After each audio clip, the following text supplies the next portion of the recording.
이것이 복음이다. 보라, 상속자다. 야고보서 2장 5절 말씀입니다.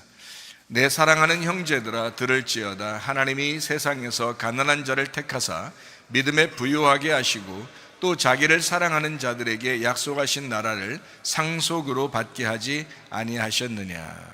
복음을 설명하겠습니다. 이사야 53장 5절 말씀.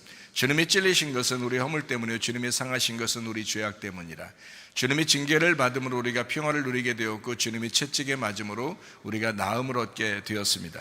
고린도서 6장 2절 말씀입니다. 보라 지금이라. 은혜 받는 것도 구원받는 것도 지금입니다. 과거에 어떤 믿음을 가졌느냐 그것보다 지금 중요합니다. 옛날에 과거에 믿음이 없었다 하더라도 지금 믿는 것입니다. 그래서 구원과 은혜는 지금 받는 것입니다. 예수님은 6월절 어린 양 예수님으로 이 땅에 오셨습니다. 우리를 구원하러 오셨죠. 침례 받으실 때에 우리의 모든 죄가 그에게 넘어가고 광야에서 세 가지 시험을 이기셨습니다. 이 세 가지 시험은 선악과 죄로 먹음직 보암직 탐스럽게 하는 육신의 정욕, 안목의 정욕, 이생의 자랑이라고 하는 거기에 인간들이 걸려 넘어졌는데 예수님이 그 문제를 광야에서 세 가지 시험을 이기셨습니다. 그리고 3년 반 동안 아버지의 일을 충실히 하시다가 십자가 못 박혀 돌아가시면서 그 죄 때문에, 선악과의 죄 때문에 죽음이 왔는데 그 죽음까지도 다 끝내셨습니다. 그래서 예수를 믿는 사람들은 다 영생을 얻는다라고 이야기하는 겁니다. 죽어도 죽는 게 아니죠. 우리 영원히 산다라고 하는 것을 성경은 가르치고 있습니다. 구원받는다 그러는데 이것은 마음으로 믿어 의에 이르고 입으로 시인하여 구원받는다라고 합니다. 거듭난다, 다시 태어난다는 말이죠. 땅에서 태어난 사람이 하늘로서 다시 태어난다. 육체로 태어난 사람이 말씀으로 다시 거듭난다라고 하는 것을 이야기하는 것입니다. 예수님은 성령으로 우리와 영원히 함께 하겠다고 해서 임마누엘 하십니다. 영원히 우리와 함께 하시겠다. 사도행전 4장 12절 말씀이요, 예수 이름 외에는 다른 이름으로 우리에게 구원받을 만한 이름을 주신 적이 없다라고 했습니다. 예수라는 이름이 회복자요, 치료자요, 구원자라는 이름입니다. 그래서 우리가 예수님 이름을 이렇게 부르잖아요. 그럼 우리의 구원자를 부르는 겁니다. 우리 회복자를 부르는 겁니다. 우리의 치료자를 부르는 것입니다. 그래서 우리는 예수님의 이름으로 기도하게 되죠.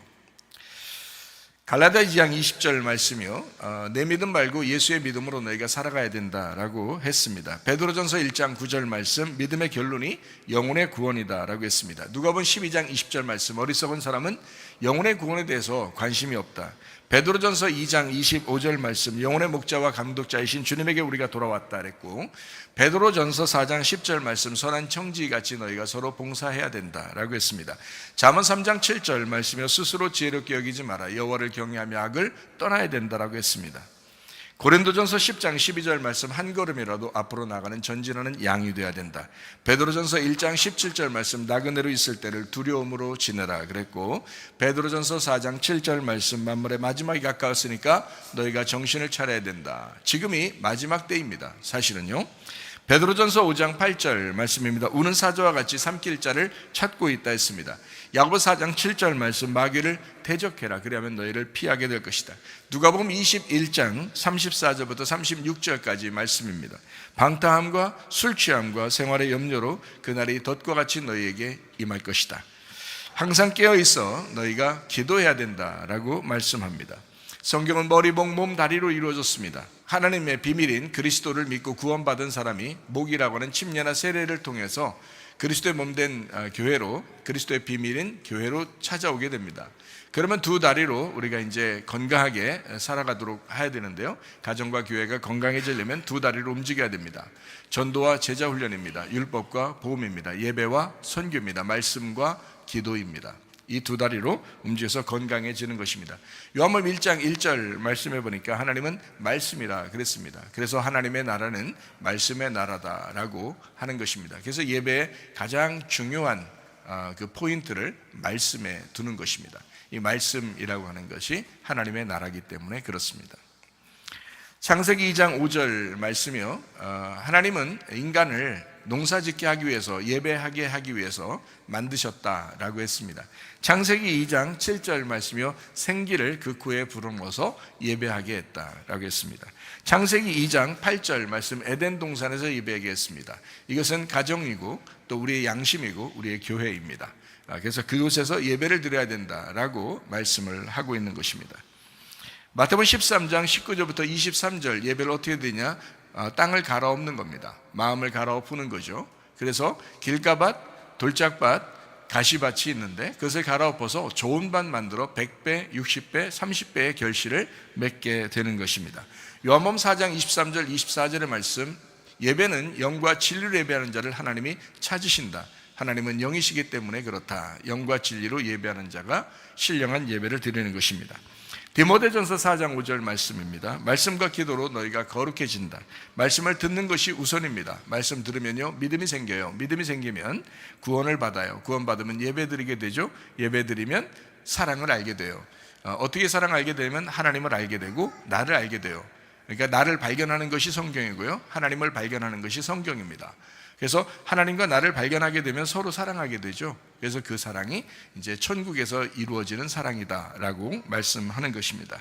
요한복음 16장 9절 말씀, 죄라고 하는 것은 하나님을 잘 모르는 거다. 믿지 않는 것이, 주님을 믿지 않는 것이 죄다라고 했습니다. 다른 죄가 있는 게 아니에요. 여러분, 나는 이런 죄 져서, 저 사람은 저런 죄 져서 교회 오지 못할 거야 라고 그렇게 생각하는 사람들도 있습니다. 제가 물어보니까 우리 교회를 나오고 싶어 하는데 내가 죄인이라 나갈 수 있을까요? 그러더라고요. 그래서 나오시는 거예요. 그런 죄가, 이런 죄가 아니라 성경에서는 이런 죄를 위해서 십자가 못 박혀 돌아가시고요, 그 예수님을 믿지 않는 게 그걸 죄라 그러는 거예요 라고 이제 요한복음 16장 9절에 말씀하고 있습니다. 요한복음 17장 3절 말씀에 영생은 예수님과 하나님을 잘 아는 것이다. 그게 믿는 거야. 그래서 야다 하는 거고 기노스쿠 하는 거야. 몸과 마음으로 잘 깨달아 아는 것을 얘기하는 거야. 그래서 이해가 되고 깨닫고 그 마음으로 이해돼서 실천하고 그런 믿음을 가진 거, 이거를 영생이라고 이야기하는 것입니다. 요한복음 8장 32절 말씀입니다. 진리를 알지니 진리가 너희를 자유롭게 할 것이다 라고 했습니다. 죄 때문에 억압당했거나 어려움 당한 사람들이 진리를 알게 되면 하나님의 말씀을 깨닫게 되고 그 가운데서 자유하게 됩니다. 마치 우리가 죽음이 우리 앞에 닥친다면 얼마나 두렵겠습니까? 그러나 그에게 진정한 자유가 뭘까요? 진리라고 하는 예수님입니다. 예수님을 그가 받아들일 때 이 너머에 있는 영생이 우리에게 있구나 라고 하는 것을 받아들이면 얼마나 마음이 위로가 되겠어요. 생각을 해보세요. 이 죽음으로 나는 진짜 끝난다 라고 생각하면 그 죽음이 두렵죠. 그러나 죽음 너머에 진짜 하나님을 만나는 것이 있다 라고 하면 얼마나 큰 위로가 되겠어요. 생각을 해보세요. 그죠? 진리를 알면 진리가 우리를 자유롭게 합니다. 예수님이 우리의 진리가 되십니다. 자, 야고보서 2장 5절 말씀입니다. 내 사랑하는 형제들아 들을지어다. 하나님이 세상에서 가난한 자를 택하사 믿음에 부유하게 하시고 또 자기를 사랑하는 자들에게 약속하신 나라를 상속으로 받게 하지 아니하셨느냐. 하나님은 우리를 차별 없이 사랑해 주십니다. 하나님은 차별이 없습니다. 저도 개인적으로는 다 차별이 없습니다. 개인적으로는 차별이 없는데 법적으로 만약에 포괄적으로 모든 것을 차별이 없게 만들어라 라고 하면 예수님 믿는다는 것도 사람들이 볼 때는 혐오스러운 거죠. 그죠? 왜 너희들은 예수님을 믿어서 천국 간다고만 하느냐 라고 하면 그 사람들이 기분이 안 좋아지는 거예요. 또 남자를 여자를 이렇게 이 두 개만 성경적으로 성이 있다라고 이렇게 얘기한다면, 남성과 여성만 이렇게 있다라고 하면 다른 이제 성을 가지려고 그 마음을 가진 사람들이 생각할 때는 굉장히 기분이 안 좋은 거거든요. 그래서 그 사람들이 이런 포괄적 차별금지법을 자꾸 제정하려고 하는 거예요. 그래서 자기들도 다 인정해라, 다른 종교들도 다 인정해라, 뭐 이런 거거든요. 그래서 만약에 이것이 차별금지법이, 개인적 차별금지법은 우리가 필요하고 지금도 이건 시행하고 있습니다. 서로 다 평등하잖아요. 우리가 다 똑같이 대합니다. 그것은 다 지금도 사용되고 있는데, 포괄적 차별금지법은 악법입니다. 그것은 좋은 법이 아닙니다. 근데 이미 통과된 나라가 상당히 많아요. 근데 그 통과된 나라가 특징이 있는데 사람들이 가정이 자꾸 해체가 되는 거예요. 가정이 자꾸 무너지는 거예요. 이 자녀들이 막 부모를 고소하고 막 이럽니다. 이게 너무 많아지는 거예요. 그러니까 포괄적 차별금지법을 제정한 나라들은요, 가정이 자꾸 해체가 되고 교회가 자꾸 무너지는 겁니다. 교회 뭐 너희들만 뭐 예수 믿어서 천국 간다고 얘기하느냐, 우리는 그거에 대해서 혐오감을 느낀다, 막 이렇게. 그리고 동성애자들이 막 많아집니다. 그러다 보니까 교회들이 막 교회에서 조금이라도 그런 거 동성애하면 안 돼 뭐 이렇게 얘기를 하면 다 뭐 고소해버리고 막 이러니까 말을 못하는 거예요. 그러다 보니까 교회가 점점점 축소되고, 그래서 차별금지법, 포괄적 차별금지법이 악법인데 그 악법을 허가한 나라들은 대부분 가정이 해체되거나, 여러분 자녀들 때에서 그래요, 가정이 해체되거나 교회가 무너지기 시작한다. 그게 특징적이더라. 그러니까 성경은요, 가정을 만드신 분이 하나님이시라고 말합니다. 교회를 만드신 분이 하나님이시라고 말합니다. 그런데 이 가정과 교회를 일부러 무너뜨리려고 하는 것이 세상에 있는 이런 악법 같은 겁니다. 가장 큰 피해를 당하는 것이 가정이고 가장 큰 피해를 당하는 것이 교회입니다. 가정과 교회 파괴의 주범이죠. 그래서 이런 것은 우리가 좀 잘 생각하고 있어야 된다. 기독교인들이 특별히 생각하고 있어야 된다. 그래서 다음 주에는 아마 전국에서 교회가 모이는 그런 시간을 갖고 기도하는 큰 기도를 하겠다라고 이렇게 주장하고 있는 때가 다음 주입니다. 어쨌든 우리도 마음으로 그것에 참여하고 또 몸으로도 참여하는 그런 사람들이 돼야 되겠죠. 어쨌든요, 이게 포괄적 차별금지법은 악법이다라고 하는 것을 잘 생각하고, 이것은 이제 우리 교회에서도 계속 여러분에게 이제 소개하고 할 것이니까 여러분이 좀 알면 좋겠습니다. 하나님은요, 우리를 개인적으로 절대 차별하는 분이 아닙니다. 저도 여러분을 차별하는 사람이 아니고요. 뭐 부자든 가난한 사람이든 남자든 여자든 뭐 잘생겼든 못생겼든 아무도 차별하지 않습니다. 공부를 잘하든 공부를 못하든 아무도 차별하지 않습니다. 괜찮습니다. 하나님은 우리 모두를 사랑하시고 차별 없이 대해 주십니다. 그런 분이 하나님이십니다. 그런데 사람들은 마치 이것을 하나님도 차별하는 것처럼 생각해서 좀 싫어하는 그런 경향이 있는데 그렇지 않습니다. 하나님은 절대 차별하는 분이 아니다라고 하는 것을 우리가 알아야 합니다. 야고보서 2장 5절 말씀에 보면 주님을 사랑하는 자 하나님의 나라의 상속자가 된다라고 말씀합니다. 우리는 원래 상속자가 아니었습니다. 그런데 믿음으로 상속자가 되었습니다. 이것을 제가 여러분에게 오늘 설명을 하려고 합니다. 자, 우리는 원래 상속자가 아니에요. 원래 상속자는 어떤 사람이 상속자예요? 어떤 사람이 상속자예요? 아버지의 아들이 상속자예요. 할아버지로부터 아버지가 상속자고 아버지가 아들에게 상속을 합니다. 그래서 아들은 법적으로 상속자예요. 지금은 이제 뭐 상속의 개념을 점점 아들과 딸로 이렇게 나누어서 다 하고 있지만 원래는 아버지의 아들이 직접적인 상속자죠. 그러니까 아버지로부터 피를 받은 사람, 이것을 이제 상속자라고 이야기하는 것이거든요.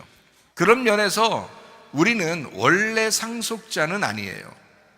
우리는요. 왜냐하면 선악과 먹고 난 다음에 하나님으로부터 떨어졌잖아요. 하나님이 우리를 하나님의 피로 만들었는데 우리가 하나님으로부터 떨어져 나갔다고요. 선악과를 먹고. 그래서 우리가 하나님의 상속자가 되려면 하나님이 우리를 양자로 받아들여야 되는 거예요. 양자로. 그러니까 우리가 선악과를 먹고 떨어져 나갈 때는 그 마귀의 말을 듣고 살아가는 사람들이잖아요.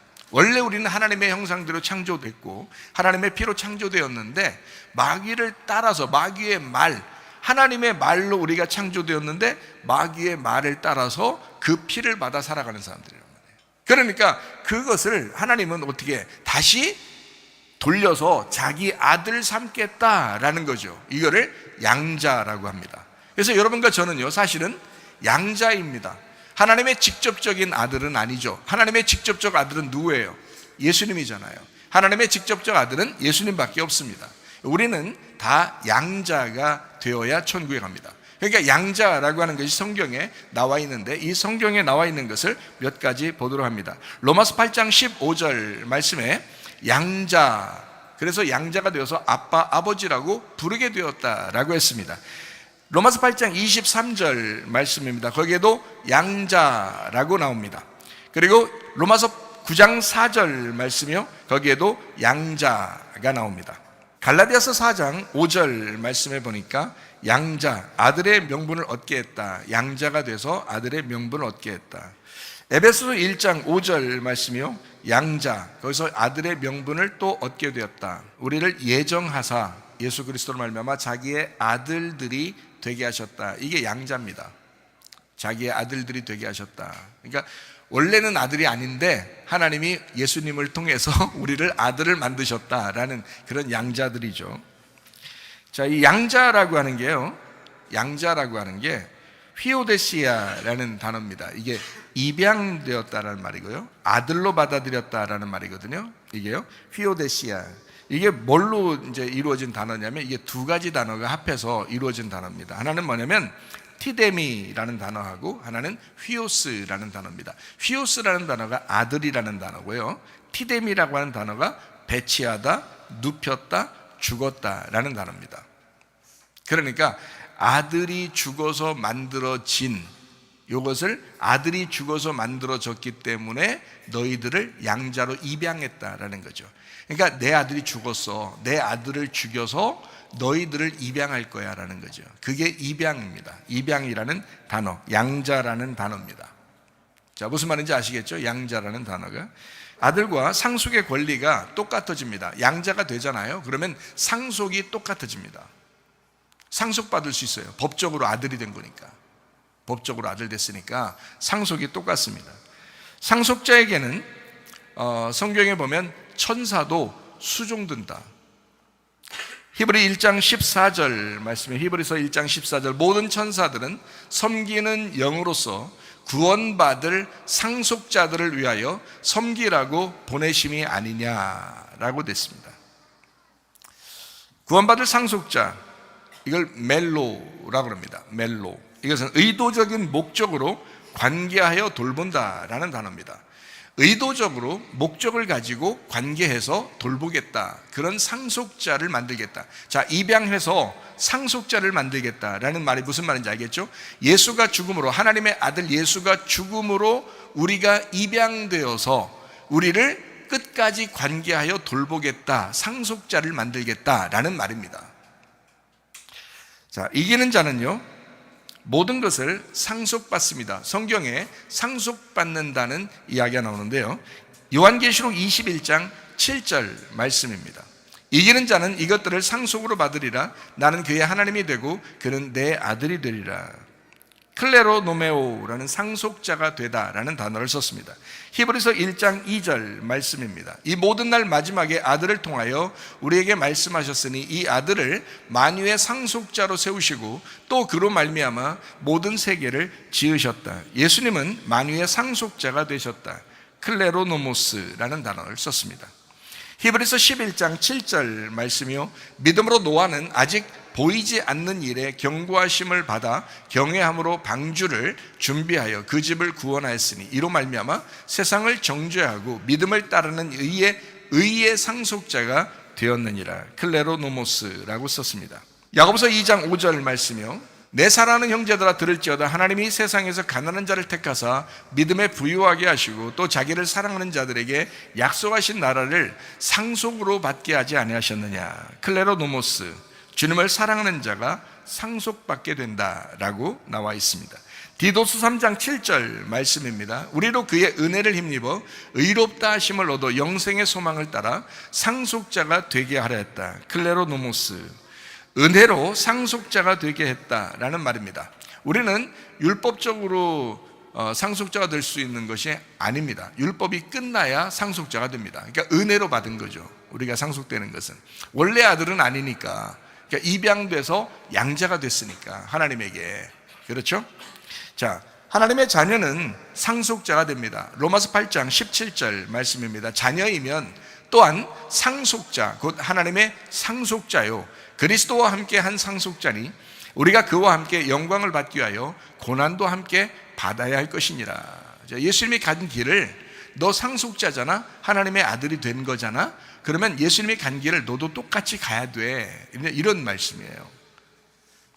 자, 하나님의 자녀가 상속자가 된다. 클레로노모스, 기업 물을 자라는 단어입니다. 이게요, 소유자, 상속자라는 단어인데요, 이 말이 이런 말의 합성어입니다. 자, 클레로스라고 하는 기업, 획득, 주사위, 세습이라고 하는 단어, 이게 클라우에서 왔는데요, 이 클라우라는 단어가 빵을 부수다라는 단어예요. 빵을 부수다. 자, 빵을 부수다라는 단어는 어떤 거예요? 예수님의 죽으심이죠. 생명의 빵으로 오신 예수님이 죽으셨다라는 말입니다. 그거하고 노모스라고 하는 율법이라는 단어하고 합해서 만든 단어예요. 이 말이요. 그러니까 상속자다라고 하는 클레로노모스라고 하는 단어는 예수의 죽음, 다시 말하면 율법에 의하여 예수 하나님의 아들이 죽어서 된 것이 상속이라는 거예요. 그러니까 상속자가 되었다, 상속을 받게 되었다, 우리가 유산을 받게 되었다라고 하는 것은 예수의 죽음, 율법의 죽음, 율법 안에서 예수의 죽음을 받는다라는 겁니다. 그것을 받게 되었다. 예수 십자가 율법의 완성으로 우리가 모두 상속자가 되었다라는 그런 말씀입니다. 그러니까 상속은 그냥 막 재산이 있으니까 나눠줄게 하는 그런 의미가 아니에요. 성경에 있는 상속이라고 하는 것은 하나님의 아들이 율법으로 죽어서 그 죽음을 너희에게 전달해 줄 거야, 너희에게 넘겨줄 거야 라고 하는 것을 이야기하는 것입니다. 그러니까 우리가 평생 어떻게 해요? 상속받은 상속자들, 입양해서 상속받은 사람들은 늘 어떻게 해요? 그 주님을 기억하고 그 주님을 생각하고 살아가는 거죠. 그게 상속자들의 마음 태도다라고 하는 것을 이야기하는 것입니다. 자, 이방인도 함께 상속자가 되었습니다. 에베소서 3장 6절 말씀입니다. 이는 이방인들이 복음으로 말미암아 그리스도 예수 안에서 함께 상속자가 되고 함께 지체가 되고 함께 약속에 참여하는 자가 됨이라 라고 되어 있습니다. 자, 원래 상속자가 아니니까 함께 돼야 되겠죠. 함께, 주님과 함께 상속자가 되고 함께 약속에 참여한 자가 돼야 되겠죠. 그래서 이거를 무슨 단어를 쓰냐면 싱클렐로노모스라는 단어를 썼습니다. 이 싱클렐로노모스라는 단어가 함께 공동으로 상속한다라는 단어입니다. 함께 공동으로. 그러니까 이방인들, 우리 이방인들 있잖아요. 우리가 지금 이방인들로서 이제 구원받은 사람들이잖아요. 이런 사람들은 함께 공동 상속자가 되었다라는 말입니다. 그러니까 우리는 원래 아들은 아니잖아요. 하나님의 원래 아들은 하나님으로부터 나온 하나님의 아들 예수님밖에 없어요. 우리는 사실 흙으로 만들어진 자들이라고요. 입양했다고요. 하나님이 그냥 우리를 아들로 입양을 했다고요. 무슨 말인지 아시겠죠? 아들로 입양은. 그래서 이게 싱클렐로노모스라는 이 단어가요, 어떤 단어냐면 쉰이라는 게 함께라는 단어입니다. 쉰이라는 게 함께, 클레로스라는 게 기업, 획득, 세습, 예수님의 죽음으로 이제 상속이 되었다라는 그런 의미고요. 그리고 노모스, 율법입니다. 그러니까 함께 예수의 죽음으로 인하여 그 율법이 완성돼서 받게 되는 상속자가 되었다라는 그런 의미입니다. 자, 우리 이방인들은 원래 상속자들은 아니었는데 예수님께서 죽으심으로 그 율법을 완성하심으로 우리가 그 은혜로 상속자가 되었다라는 그런 말씀입니다. 참 감사한 일이죠. 너무 감사한 일이죠. 그래서 우리가 하나님 앞에 예배하는 거예요. 그러니까 유대인들도 예배하지만, 하나님께 예배하지만, 이방인들이 예배하는 것은 참 간절한 마음으로 예배하죠. 왜냐하면 우리는 원래 자격이 있는 사람들이 아니었는데 하나님 앞에 그 자격을 부여받은 거잖아요. 입양이 됐잖아요. 그러니까 아버지에 대한 그 마음이 굉장히 간절하다고요. 그런 마음으로 하나님 앞에 예배드리는 것입니다. 자, 로마서 9장 7절, 8절 말씀을 보겠습니다. 곧 육신의 자녀가 하나님의 자녀가 아니요 오직 약속의 자녀가 씨로 여기심을 받느니라.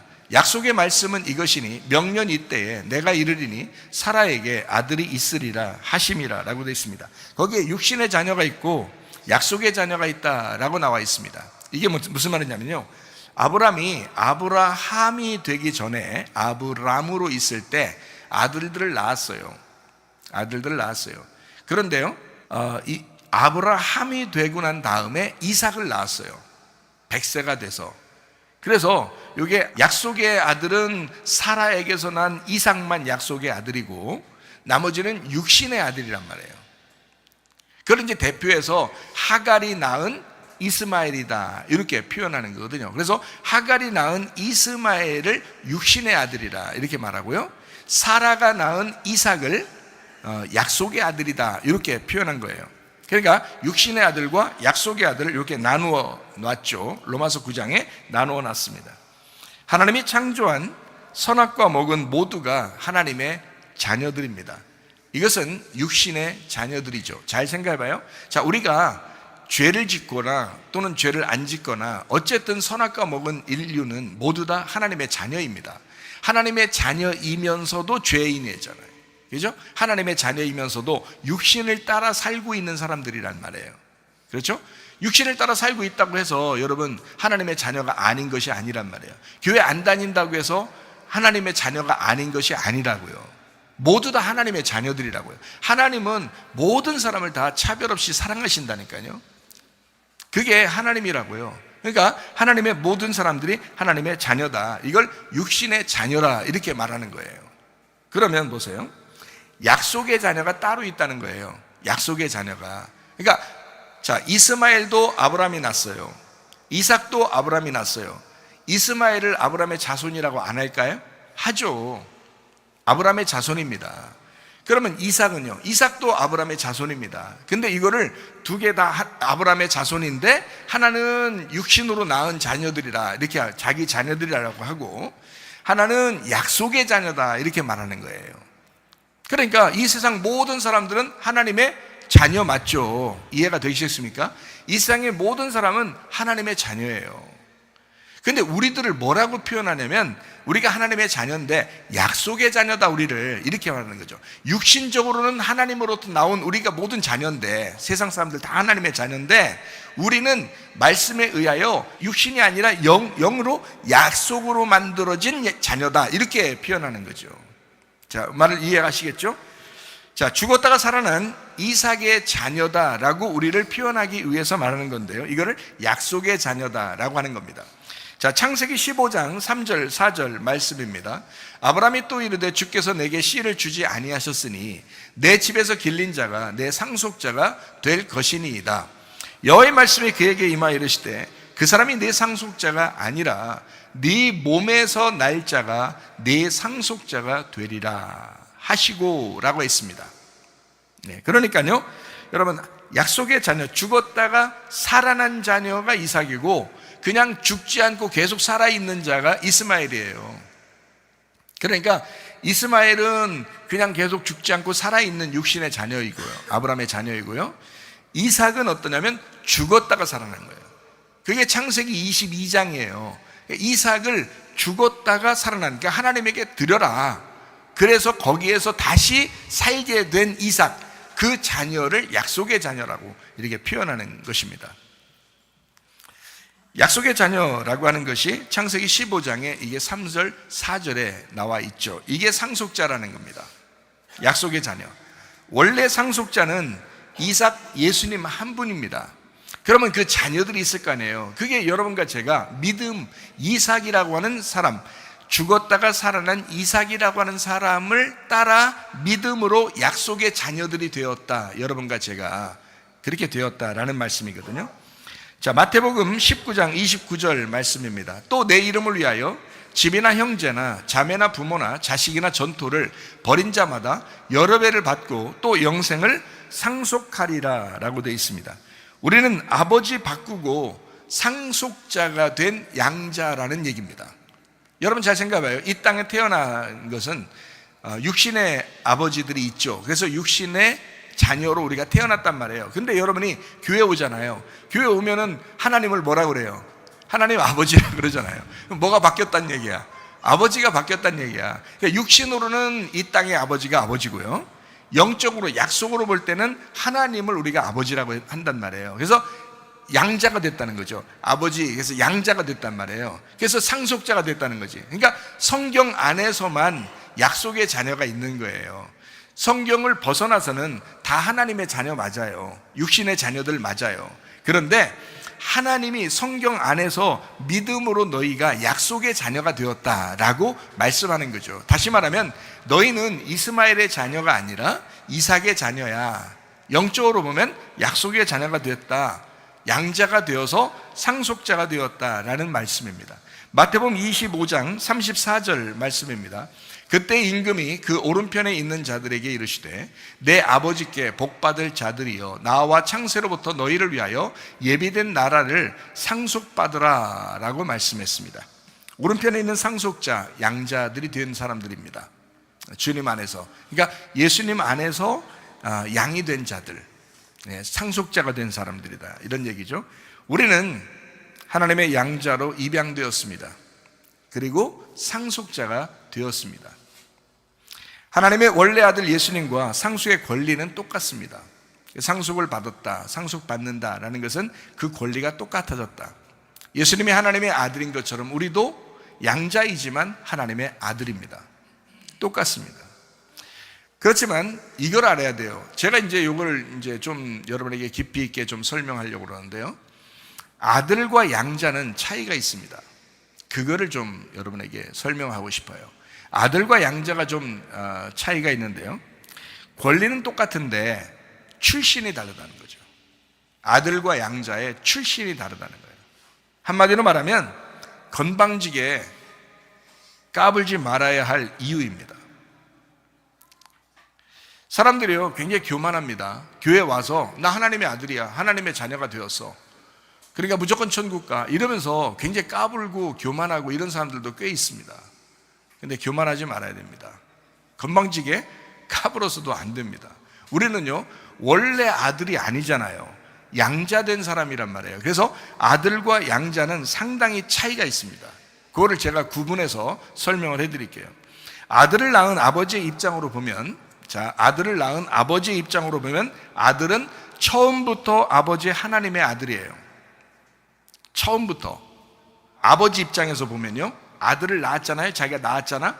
그러면 아버지 입장에서는 아들이 뭐 어떻게 해도 무조건 내 아들이야. 그렇잖아요. 아버지 입장에서 보면, 그러니까 아무리 죽을 죄를 져도 아들의 권리가 박탈되지 않습니다. 무슨 말이냐면 아버지와 아들 관계는 이 아들이 아무리 잘못해도 아버지가 끊어낼 수가 없단 말이에요. 연결된 이 끈이. 이게 무슨 말이냐면요, 아들은 아버지를 떠날 수가 없다. 자기가 떠나고 싶어도 안 돼. 자기는 떠났다고 나 가출했어, 나는 뭐 이 집하고 끝낼 거야 해도 안 돼요. 그게 왜? 그건 끊어진 게 아니란 말이에요. 그냥 아버지 입장에서 보면 끊어질 수가 없는 거란 말이죠. 아버지 입장에서 보면. 여러분, 자녀를 막 아버지가 끊어내요? 그럴 수 없죠. 안 된다니까요. 똑같아요. 하나님 아버지 입장에서는 아들이라고 하면, 자기의 아들이다 그러면 아들을 끊어낼 수가 없어요. 이거는 죽어도 아무리 잘못해도 자기 아들이 아닌 게 아닌 거죠. 그러니까 아들인 거예요. 자, 떠나도 떠난 것이 아닙니다. 아버지와 아들 관계예요. 잘 설명을 해드립니다. 아들은 아버지로부터 아들의 권리를 부정당할 수가 없습니다. 나는 상속자가 아니야, 안 할 거야 해도 안 돼요. 그건 상속자예요. 아무리 끊어내려고 해도 아버지와 아들 관계는 그런 관계란 말이죠. 그게 하나님과 아들 예수의 관계예요. 그게 아들의 관계란 말이죠. 자, 아들은 스스로 그 권리를 포기할 수가 없습니다. 자기는 뭐 떠났다고 얘기해도요, 떠날 수가 없는 거예요. 그거는 연결된 피예요. 생명이라고요. 그래서 떠나지지 않는 것입니다. 다시 말하면 아버지와 아들 관계는 어떤 관계냐면요, 믿음이 없어도 연결된 피란 말이에요. 믿음이 없어도, 한마디로 말하면 굳이 안 믿어도 상속자고, 굳이 안 믿어도 하나님의 아들이에요. 이해가 됩니까? 아버지와 아들의 관계라고 하는 건 굳이 아들이 안 믿어도 아들인 거야. 믿음 없어도 아들인 거야. 자, 그러면 이제 양자는 어떠냐, 양자가 어떠냐를 여러분에게 설명을 한번 해드릴게요. 양자는요, 아들이 된 양자의 입장으로 보면, 자, 아버지 입장에서는 우리를 아들로 여기죠. 양자도 아들이다, 내 아들이다 라고 여기죠. 아버지 입장에서는. 근데 아들 입장에서, 양자의 입장에서 보면 눈치를 봅니다. 벌써, 그죠? 왜 눈치를 보냐면 이거 혹시 내가 버림당하면 어떡하지? 이런 생각을 하게 된단 말이에요. 양자니까. 이해가 돼요? 양자니까. 양자 입장에서, 아들 양자 입장에서 그렇단 말이에요. 근데 아들과 아버지는 아들의 입장에서나 아버지 입장에서나 끊어낼 수가 없다니까요. 근데 양자 입장에서는 안 그렇다고요. 양자들 입장에서는 중간에 들어온 거잖아요. 중간에. 태어난 게 아니라 중간에 들어왔단 말이에요. 그냥 아들 삼은 거예요, 그냥. 그렇죠? 그래서 아들이 된 양자의 입장으로 보면 양자는 처음부터 아버지 하나님의 아들은 아닙니다. 자, 아버지 하나님의 마음을 잘 모르면 아들의 권리를 스스로 박탈합니다. 스스로. 양자는 아버지를 스스로 떠날 수가 있습니다. 떠나면 그냥 떠나는 겁니다. 자기 입장에서 보면. 내가 그냥 아버지 안 할 거야. 저 사람을 아버지 안 할 거야. 그러면 자기가 스스로 떠나는 거예요. 양자들의 입장이 그렇다고요. 그거를 굳게 믿으면 괜찮은데 그걸 굳게 안 믿으면 그렇게 된다는 거죠.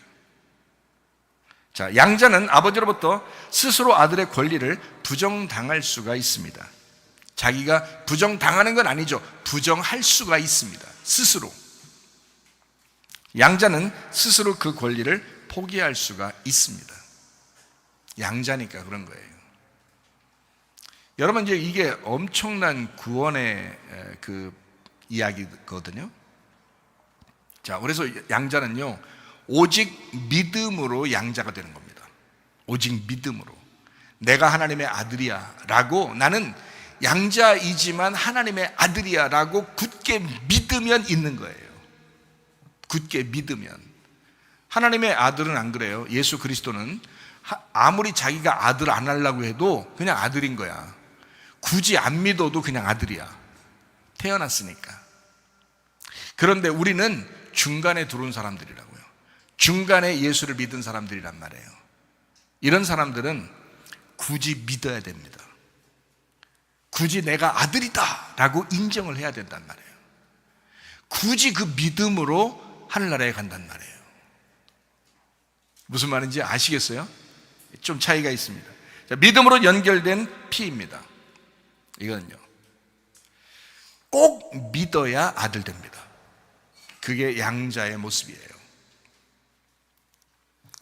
양자는 처음부터 하나님이 아버지가 아니었습니다. 스스로 아들의 권리를 포기할 수가 있다. 그래서 스스로 아버지를 떠날 수가 있단 말이에요. 모세도 여호수아 갈렙도 가나안을 선택합니다. 그렇죠? 광야에 멸망받은 백성들은 애굽을 선택합니다. 자, 선악과 먹은 우리 아버지 아담이 우리의 원래 아버지가 되었죠. 자, 창세기 3장에 나와 있는 이야기입니다. 그래서요, 그 선악과를 먹인 자가 있는데 그게 누구냐면 뱀이에요. 에덴 동산에서 뱀이 선악과를 먹으라고 그랬죠. 그래서 하와가 먼저 먹고, 그러니까 하와가 먹은 것도 아담이 먹은 거예요. 왜냐하면 아담 속에서 하와가 나왔잖아요. 그래서 하와도 아담이고 아담도 아담인 거예요. 그래서 두 아담이죠. 아담의 속에 있는 속사람, 그 언약입니다. 그래서 그 하와가 그거를 먹었어요. 그래서 언약을 깨뜨린 거예요. 하나님과의 언약을 깨뜨린 겁니다. 그리고 아담에게도 주어서 그 아담도 먹게 되었어요. 그러면 누구의 통치가 들어가냐면 뱀의 통치가 들어가는 거죠. 그래서 우리는 선악과 먹기 전에는 하나님의 아들들인데, 하나님이 만드신, 그것도 흙으로 만들었죠. 그러니까 하나님이 흙으로 만든 인간들이었는데, 하나님의 자녀들인데 뱀의 꼬임을 받아서 선악과를 먹게 되었어요. 그래서 그때부터 사탄의 통치를 받게 되었다는 거죠. 사탄이 자기가 이제 이것들은 내 자녀들이야 라고 하는 거죠. 내 자녀들이야. 언제까지 그렇게 하냐면 예수님이 죽을 때까지, 예수님이 십자가 못 박혀 돌아가실 때까지 율법적으로 뱀의 통치를 받고 있는 뱀의 자녀가 되는 거죠. 그러니까 거기에서 이제 예수가 죽으심으로, 하나님의 아들, 진짜 친아들이 죽으심으로 우리를 빼내온 거예요. 그래서 입양을 한 겁니다. 우리를 자기 아들 삼은 거예요. 이거를 구원이라고 그런 거고, 그걸 믿는 사람이 그 아들의 권리를 받고 상속자가 돼서 천국 간다, 이렇게 말하는 거거든요. 자, 성경을 좀 이해하시겠죠? 자, 그래서요, 우리는 용, 마귀, 사탄, 옛 뱀의 자녀들이 되었다. 자, 보세요. 요한계시록 20장 2절 말씀입니다. 용을 잡으니 곧 옛 뱀이요 마귀요 사탄이라 잡아서 1000년 동안 결박했다라고 되어 있습니다. 요한복음 8장 44절 말씀입니다. 너희는 너희 아비 마귀에게서 났으니 너희 아비의 욕심대로 너희도 행하고자 하느니라. 그는 처음부터 살인한 자요 진리가 그 속에 없으므로 진리에 서지 못하고 거짓을 말할 때마다 제 것으로 말하나니 이는 그가 거짓말쟁이요 거짓의 아비가 되었음이라. 자, 그러니까 음란하거나 우상숭배하거나 거짓말하거나 뭐 이런 사람들의 아버지가 마귀다라고 얘기하는 것도 마찬가지죠. 바리새인들이나 또 사두개인들이나 서기관들이나 뭐 이런 사람들을 예수님이 일컬어 너희들은 마귀의 자식들이야 라고 이야기한 거죠. 자, 그 사람들이 원래 하나님의 자녀 아니에요? 하나님의 자녀 맞아요. 하나님의 자녀들인데 이제 선악과를 먹었다, 선악과를 먹은 짓을 니네가 하는 걸 보니 선악과 먹은 자의 자손들이다 이렇게 말하는 거예요. 예수님이 미워서 얘기하는 게 아닙니다. 이 말은요, 그러니까 너희들의 아버지가 마귀구나, 너희들 선악과 먹게 한 또 선악과 먹은 자의 자손들이구나 라는 그런 말이죠. 예수님은 생명나무로 오셨습니다. 생명나무 특징은요, 자기가 죽는 것입니다. 그리고 자기가 부활하는 것입니다. 그래서 생명나무가 된다는 거거든요. 자, 선악과를 먹은 그 사람들, 우리가 누구 자손이 됐다? 마귀의 자녀가 되었다라는 그런 말씀입니다. 자, 요한복음 19장 20절 말씀입니다. 예수께서 못 박히신 곳이 성에서 가까운 곳으로 많은 유대인이 이 패를 읽는데 히브리와 로마와 헬라 말로 기록되었더라 라고 되어 있습니다. 자, 하나님의 친아들 예수님이 오셔서 돌아가셨습니다. 그리고 양자의 권리를 우리에게 주셨습니다. 그러니까 모든 사람들이 다 알도록 예수님이 십자가 못 박혀 돌아가셨죠. 그리고 우리로 하여금 예수님을 믿게 함으로써 양자가 되게 했다, 이런 말씀입니다. 다시 말하면 친아들이 죽은 거예요. 친아들이 죽고 양아들들이 되었습니다. 우리가 이런 거죠. 자, 디모데전서 2장 4절 말씀입니다. 하나님은 모든 사람이 구원을 받으며 진리를 아는 데 이르기를 원하시느니라. 하나님은요, 모든 사람이 구원받기를 원하신다. 그러니까 한마디로 말하면 하나님은 모두를 구원하셨다, 사실은 이런 말이죠. 하나님은 모두를 구원하셨다, 모두가 구원받기를 원하신다. 문제는 뭐냐? 자, 아들이냐 양자냐 하는 거죠. 자, 아들의 권리를 받을 거냐 아니면 양자처럼 계속 눈치 보며 살 거냐, 이런 거예요. 그러니까 양자는 눈치를 보거든요. 친아들은 눈치를 잘 안 보거든요. 그런데 양자들은 눈치를 봐서 그거를 내가 아들이야 라고 확실히 믿어야 그게 아들의 권리를 갖게 되는 것입니다. 양자는요. 아버지 입장에서는 우리를 다 사랑하고 너희들 내 자녀들이야 라고 하죠. 그런데 양자의 입장에서 생각해 보라고요. 양자의 입장에서 생각해 보면 아버지를 아버지라고 부를 때는 그게 믿음이 있어야 되거든요. 이 속에 그런 확신이 있어야 아버지라고 부르죠. 아빠, 아버지라고 부를 수 있는 것은 속에 확신이 들어와야 되거든요. 근데 진짜 아들은 확신 안 들어와도 아버지야. 그냥 아버지라고, 그냥 아빠, 아버지라고. 확신이 안 들어도. 그런데 양자들은 확신이 들어와야 돼. 확신이 들어와요. 믿음이 들어와야 이제 아버지를 아빠, 아버지라고 부를 수 있는 거거든요. 우리들이 그런 사람들이라고요. 원래 우리들이. 자, 무슨 말인지 아시겠죠? 아들은 아버지를 떠날 수가 없습니다. 아들은 스스로 다른 아버지를 찾아 나서도 갈 데가 없습니다. 또 다른 아버지가 없으니까 그래요. 그러니까 진짜 아버지를 내가 찾아 나가야지 하고서 진짜 아버지를 찾아서 막 돌아다닌다고 생각했어요. 우리 아들이 자기 아버지, 진짜 아버지 어딨나 하고서 막 쫓아 돌아다녀도 갈 데가 없어. 찾을 수가 없기 때문에. 왜냐면 친아들이잖아. 친아버지가 나밖에 없단 말이야. 그러니까 아무리 딴 데 돌아다녀도 친아버지를 찾을 수가 없단 말이에요. 친아버지는 나밖에 없잖아. 그죠? 그러니까 아들은 다른 아버지를 찾기 위해서 돌아다녀도 갈 데가 없어요. 무슨 말인지 알아요? 잠시 그냥 뭐 밖에 친구들하고 놀고 친구들하고 자고 이렇게 하고서 있어도 집은 항상 아버지가 있는 곳이고 아버지가 있는 곳으로 찾아오게 되죠. 그게 아들의 권리니까. 아들과 아버지의 관계란 말이에요. 무슨 말인지 알죠? 근데요, 이상해요. 양자는 양아버지를 떠날 수가 있습니다. 양자는요. 양자는 스스로 친아버지를 찾아 나서면 갈 데가 있잖아요. 양자는 그런 거예요. 그러니까 양자는 갈 데가 있잖아요. 그래서 자기가 진짜 아버지를 찾아 나서야 되겠다 그러면 나가는 거예요. 양자는. 근데 친아들은 안 그렇잖아. 친아들은 갈 데가 없잖아. 친아버지를 못 찾잖아. 그죠? 그런데 양자는 친아버지를 찾을 수가 있어요. 그래서 이 세상에 있는 사람들은 하나님의 양자들이 되고 다 하나님의 사랑하는 아들들인데 자기들이 그걸 떠나는 거야. 하나님 아버지를 떠나는 거야. 그래서 친아버지를 찾는 거야, 자꾸. 선악과 먹인 아버지를 자꾸 찾는 거예요. 무슨 말인지 이해가 돼요? 양자와 아들의 관계를 아시겠습니까? 우리가 교회 다니면서 왜 믿음을 가져야 된다라고 얘기하는지 아시겠어요? 그거예요. 자, 양자는 스스로 친아버지를 찾아 나서면 갈 데가 있기 때문에 그렇습니다. 자, 선악과 먹은 친아버지, 선악과 먹게 한 친아버지의 뱀, 첫 아담 육체, 선악과 먹게 한 옛 뱀, 이거를 찾아서 간다면 어쩔 수 없이 떠나가는 겁니다. 지금 이 세상에 있는 사람들이 바로 진짜 하나님 아버지를 찾지 아니하고 자꾸 떠나서 친아버지와 함께 살려고 하는 그 이유입니다. 미리 여러분에게 이런 이야기를 해주는 것은 여러분을 심판받게 하기 위해서 얘기하는 게 아니죠. 제가 얘기하는 것은 무슨 말인지 이해가 되시죠? 자, 이 얘기를 듣고 천국을 선택하라는 거거든요. 우리 양아버지, 진짜 하나님 아버지가 우리 양아버지지만 그분을 내가 믿음으로 진짜 아버지라고 여기면 그분의 상속을 받게 된다. 이 얘기를 하고 싶어서 얘기하는 거잖아요.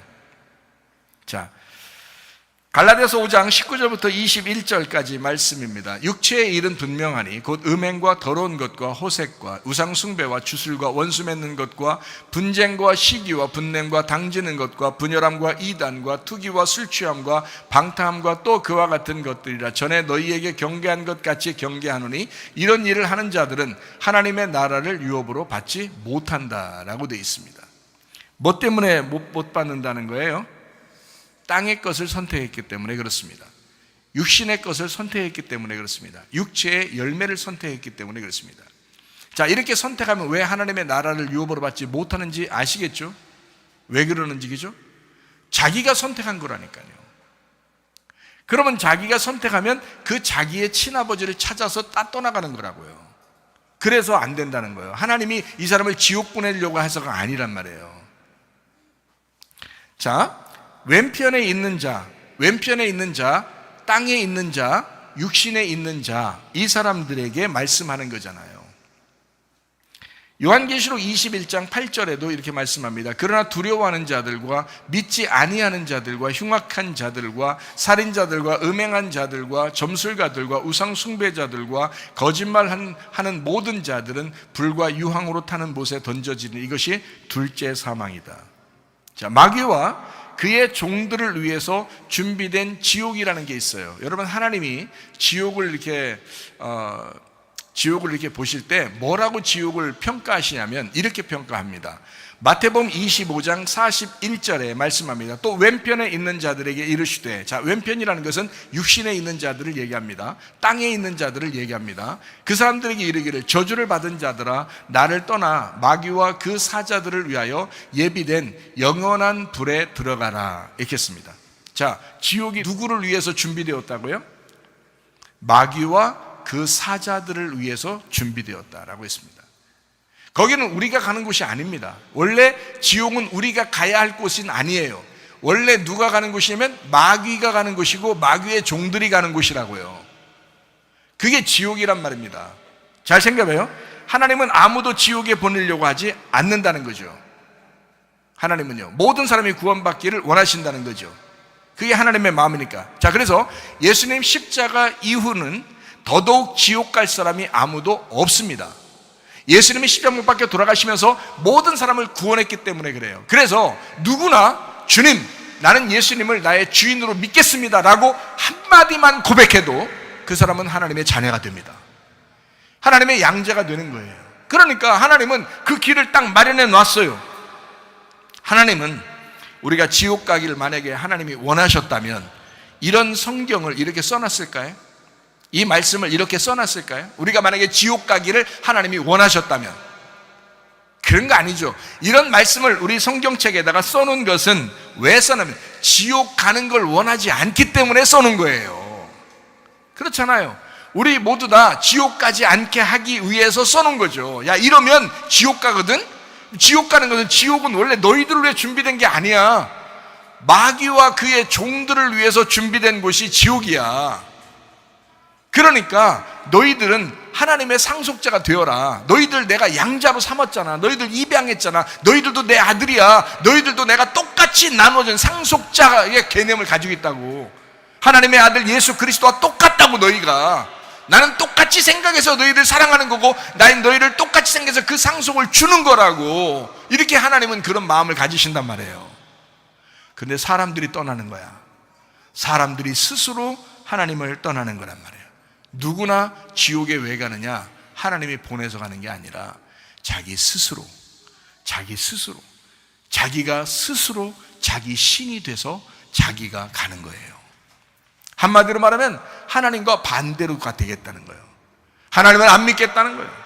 하나님을 아버지라고 인정하지 않겠다는 거예요. 예수 그리스도가 나를 위해 죽으셔서 내가 하나님에게 입양된 그 사실을 안 믿겠다는 거예요. 난 그냥 지옥 가겠다는 거예요. 자기는 그냥 지옥 가려고 하는 사람은 없죠. 근데 자기는 사탄이 되겠다는 거예요. 사탄이란 단어가 뭔지 아십니까? 대적자라는 단어입니다. 사탄이란 단어는 반대라는 단어입니다. 반대, 원수입니다. 반대, 원수. 자, 여러분과 제가 선악과 먹고 인류의 그 죄 가운데 우리가 태어났어요. 그리고 우리는 하나님과 원수가 되었습니다. 그래서 우리의 원수는 하나님이고 하나님의 원수도 우리예요. 그래서 원수가 서로 이렇게 나눠져 있잖아요. 원수가 나눠져 있는데 이것을 이웃으로 이렇게 만나게 되면 서로 사랑하게 되는 거예요. 그래서 성경에서는 야, 원수가 누구냐면 사실은 하나님이야. 너의 원수는 하나님이고 하나님의 원수가 너가 됐어. 근데 원수도 사랑해야 돼. 하나님은 원수도 사랑했어. 그래서 너 같은 원수도 하나님은 사랑해서 자기 아들을 죽여서 우리를 구원했잖아. 그래서 원수를 사랑해라. 하나님이 그러는 거예요. 자, 원수를 사랑해 보니까, 하나님을 사랑해 보니까 하나님을 잘 깨닫게 됐어. 하나님을 알게 됐어. 하나님을 이해하게 됐어. 그러니까 그 원수가 이웃이 되는 거예요. 그래서 원수가 원수로 남으면 내가 사탄이 돼서 하나님과 원수가 돼서 완전히 반대가 되는 거고요. 그래서 하나님이 있는 곳을 천국이라고 그러고 원수가 가는 곳을 지옥이라 그렇게 말하는 거거든요. 사탄이 가는 곳을 지옥이라 이렇게 말하는 거예요. 그래서 우리가 이것을 반대로 돌려서 이렇게 등지지 말고 이렇게 손바닥으로 딱 맞물려서 하면 이웃이 되는 거예요. 선한 사마리아인 예수님이 오셔서 선한 사마리아인처럼 오셔서 우리를 이웃으로 구원하시는 거거든요. 그러면 우리가 이웃 돼서 서로 사랑하게 되는 거예요. 그래서 하나님 사랑, 자, 원수도 사랑해라. 하나님 사랑이에요. 이웃을 사랑해라. 예수님 사랑이에요. 그게. 그래서 예수님으로 직접 내려오셔서 우리를 사랑하신 이웃이 우리의 예수님이다. 그래서 이웃을 사랑해라. 그래서 모든 율법은 뭐가 완성이다? 이웃 사랑하는 것이 완성이다 라고 한 거예요. 자, 모든 율법은 예수님 사랑함으로써 모든 것이 끝나는 거예요. 우리가 하나님의 자녀가 되는 것은요, 예수님을 믿는 것입니다. 그 길밖에 다른 길이 없어요. 그래서 예수님 이외에는 구원자가 없다. 예수님이 길이요 진리요 생명이 되신다라고 말씀하는 것입니다. 자, 말씀을 정리합니다. 어떤 사람이 상속자가 되느냐? 이기는 사람이 상속자가 됩니다. 어떤 사람이 상속자가 되느냐? 은혜로 상속자가 되는 것입니다. 자, 어떻게 우리가 상속자냐? 우리는 원래 상속자는 아니어도 믿음으로 상속자가 되었습니다. 어떻게 상속자가 되느냐? 하나님의 자녀가 되면 상속자가 됩니다. 어떻게 하는 사람을 상속자로 하느냐? 야고보서 2장 5절 말씀에 이렇게 말씀합니다. 내 사랑하는 형제들아 들을지어다. 하나님이 세상에서 가난한 자를 택하사 믿음에 부요하게 하시고 또 자기를 사랑하는 자들에게 약속하신 나라를 상속으로 받게 하지 아니하셨느냐. 하나님은 우리를 예정하시고 아가페로 사랑하셨습니다. 우리가 이제는 그 하나님, 그 아가페 사랑을 받아들일 때, 필레오로 받아들일 때 나의 것이 된다는 거죠. 아버지 하나님이 우리를 뭐라 하면 나는 내 아들을 죽여서 너를 양자 삼았어. 너를 아들 삼았어. 내 모든 상속권이 너희에게 갈 수 있어. 자, 너는 내 아들이야 라고 하나님은 우리에게 이렇게 팔을 벌리죠. 그러면 우리는 그래요, 맞아요, 하나님 감사합니다. 예수님 때문에 내가 당신의 아들이 되었군요. 내가 정말 주님을 믿으면서 살게요. 내가 주님을 인정하고 살게요. 내 대신 돌아가신 예수님을 내가 믿고 그분께 예배하며 살게요. 내가 그분 때문에 주님의 양자가 되었군요. 주님의 아들이 하나님의 아들이 되었군요 하면서 그 예수님을 믿던 자에게 상속권을 주신다. 하나님의 자녀가 돼서 상속권을 주신다. 자, 여러분, 힘 있고 자기가 뭔가 다 할 수 있고 이런 사람들에게보다 어느 날 우리가 힘이 다 빠지고 죽는 날이 다가오면, 주님, 제가 모든 걸 다 내려놨어요. 예수님을 제가 믿겠습니다. 예수님을 내 마음속에 주인으로 받아들이겠습니다. 그러면 누구나 하나님의 자녀가 됩니다. 하나님의 자녀는 다 천국 갑니다. 그래서 여러분, 이 땅에서 자기 힘 너무 의지하지 말고, 자기 권력, 자기 명예 그런 거 너무 많이 의지하지 말고 예수 그리스도를 믿으시기 바랍니다.